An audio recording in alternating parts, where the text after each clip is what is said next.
In the case of Bill Wee Willie Webber, that proved interesting enough in a long career that started on radio in the Korean War. I was the Honshu Cowboy, which covered Japan and Korea and the South Pacific and Alaska on Armed Forces Radio. So I stayed out of combat, which was a blessing for everybody. Following the war, Bill found work, first at WPEN, then at WFIL Radio, filling in for vacationing DJs. In 1957, opportunity knocked for a breakthrough into television. We're looking for a morning children's host. If you want to audition, show up tomorrow at 1 o'clock. I showed up, Dick Clark showed up, 2 or 3 other guys showed up, and we auditioned. Fortunately, I won the audition. After that, Dick left town, and I really don't know whatever happened to him. No, I don't mean that. Wee Willie, Bill Webber, welcoming you to breakfast time. And so began breakfast time, with something for everyone in the family. News, weather, and sports for the moms and dads, and for the kids, a combination of cartoons and in-studio sidekicks.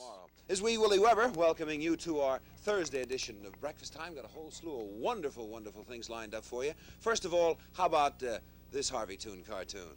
I had a little guy called Elmo Whiffleweather, a little unicyclist who was on a string. He brought the weather in. So his name was Elmo, and of course WFIL, Wiffle Weather. Those low local TV budgets applied to Breakfast Time, too. So once again, ingenuity and imagination were needed to create low-tech characters like Mr. Chick. We went down to the shore. We even went to the zoo. If you forget about the beard, but if I were to draw 2 little circles for eyes and a nose and turn my mouth, or a little pencil that looked like my mouth was upside down, and then I had an upside-down puppet, I could turn the camera upside down, and it would be like a talking mouth. But right now it's 7:48 and time for Rocky and his friends. After Breakfast Time, the ever-versatile Webber, dubbed Wee Willie because of his 6'6" height, went on to Channel 3 as a game show host, only to lose out to Mike Douglas, who came to Philadelphia with his national talk show.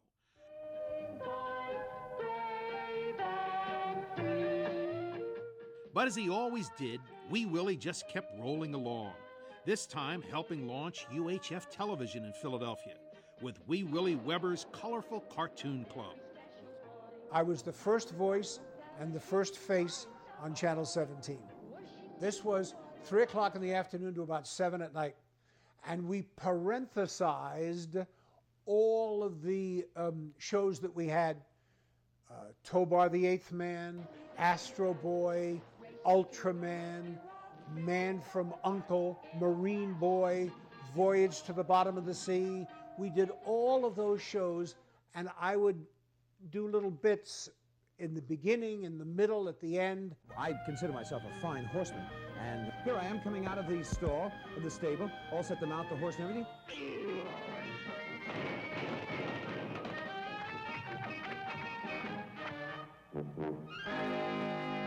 And then on Fridays, we would have a peanut gallery, and we would play games. We would play musical chairs or whatever. So that was the basis for that. I think I added it up. I did something like 30,000 hours on television, just in the kids' market. Whether it was radio, game shows, or children's television, what you saw with Wee Willie was what you got. The friendly neighbor who's always the life of the party. I've considered myself very, very fortunate to be involved in this radio and television business, because this is fun. This is a way of giving people enjoyment and happiness, and you just can't ask for better.